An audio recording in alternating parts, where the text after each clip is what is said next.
Moneysystem Advanced. In this video I'll give you a advanced breakdown of the money system, how it can be used and what you should do to really become a very good player, a very smart player at least. So the money system not only applies to your own team, it's very important to manage your own team's money, and I'll give a few examples that I see often go wrong with other high level players, still goes wrong in my opinion, that is. I'll give a few examples of that and how it should be done better, and you have to keep in mind that the money system applies to you as well as to your opponent. I'll give another example of that as well, but that means you always, if you are the caller of your team, that's it called when you call the tactics, you should keep in mind how much money you will earn and how much money the terrorist likely has. So this means that you can adjust to that. If you know the terrorist has no money, you'll almost certainly know that we'll be trying something risky to win the round, to plant the bomb or something like it. Keep always in mind how much money you have and how much money they have.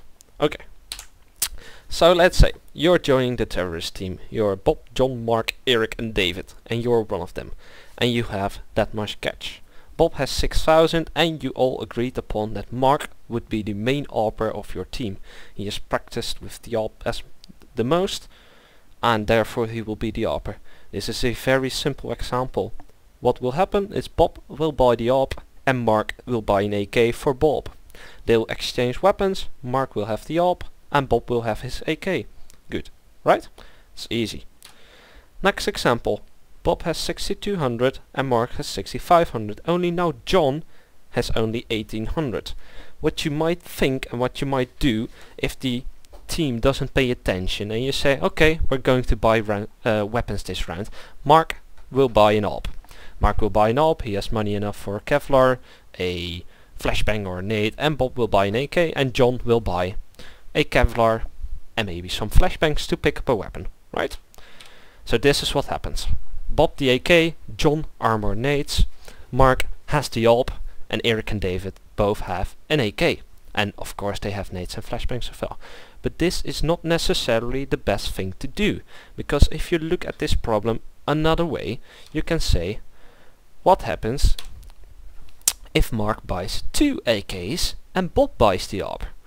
John still has money for his armor and nades, and if Mark buys 2 AKs and drops his AKs to John and Bob, both have an AK.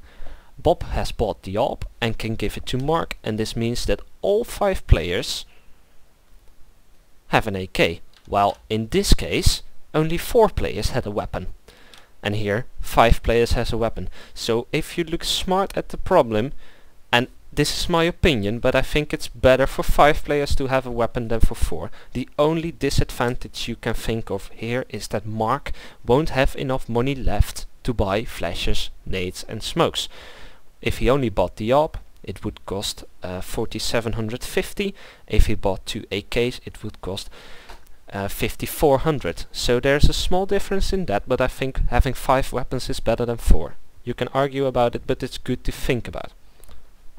Right, moving on, another example.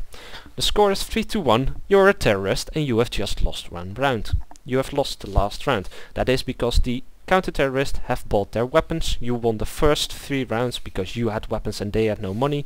They saved their cash and they bought weapons, you lost a round. Okay, good. This is how much money you could possibly have. If you think, well, this is quite a lot of money, I only need 4,200 to full buy, to buy an AK and a Kevlar, a nade and a flashbang, you might say in this situation, well, we're going to buy deagles. If you buy deagles and try to win that way, this is just pure deagle, you'll end up with this much money during the round. Now let's say everything doesn't go according to plan, because it's still quite difficult with a deagle to kill a counter-terrorist who has armor, who has nades, who has flashbangs and who has an M4. So nothing goes to plan and you lose the round again. What happens is at the start of the 6th round, so the score is now 3-2, you have this much money. And this much money is enough to buy a deagle with. but it is not enough to buy a weapon with, because if you are going to buy AKs, Bob won't have armor, John might be able to get armor, but he won't have any flashbangs, so it's also not ideal. Mark will have enough to buy a proper loadout, Eric won't have enough to buy armor, or won't have enough to buy the AK, so he should go with the Galil, and David also has to choose between armor and nades, or between AK and Galil. If you didn't buy the Deagles in this round, which seems perfectly suited to buy Deagles with, you would end up with this much money. And this is okay. If you have this much money, you can buy AKs. So what you have to take into account is how much money do I have at this particular moment, and how much money will I likely earn in the next round. Because you only lost one round before this, you are only earning 1900, and this means you won't have enough money to buy a proper loadout. So it's important to also keep that in mind. How much money will I earn? Another example. You are joining the counter-terrorist. It's the first round. Well, you won the first round after the terrorist planted the bomb. You buy an SMG because you won, and you win the second round. So it's all going nice and well. Your two rounds, your advantage is 2 rounds. Let's say the terrorists again are Bob, John, Mark, Eric and David, and they all bought in the first round, they all bought something like a P250 and a flashbang. It's reasonable. They all have 100 left at the start of the first round.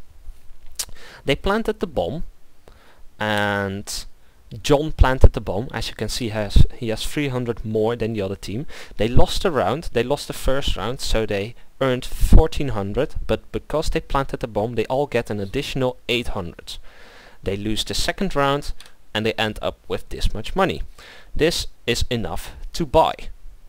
If someone has 42, they can buy an AK, a Kevlar, flash, and a grenade. So you have to be aware. Normally you would say if they didn't plant the bomb, and they bought a flashbang and they bought some other weapons, and maybe even the second round they bought something, they would have somewhere along these lines of money. And this means they don't have enough money to buy a weapon. So what you have to take in mind, you can usually stick to your SMG until the 4th round, except if you're playing against a terrorist team who has just planted the bomb, because the 3rd round they will have enough money to buy AKs if they play it smart, and with AKs they will absolutely own you with an SMG. And this is also the case why I don't like the P90, because at some moment, it can be the 3rd round or it can be the 4th round, you have to get rid of the weapon and buy an M4 or buy an AK. And that's why the extra money invested in the P90 is actually more of a waste, I personally think. So these are all examples of how you can use the money system to your advantage, but this comes with practice. If you practice a lot, you get a feeling for it. You know, I called tactics for over 5 years to all different kind of teams, and I know when we can echo, or I know when we can buy deagles. I know when the enemy doesn't have any money, and I know when the enemy does have money. But this is important to always think about, to always stand still before you call a tactic, before you think what you're going to do in the round. You have to think, what is the smartest thing to buy, and what is most likely that the opponent is buying.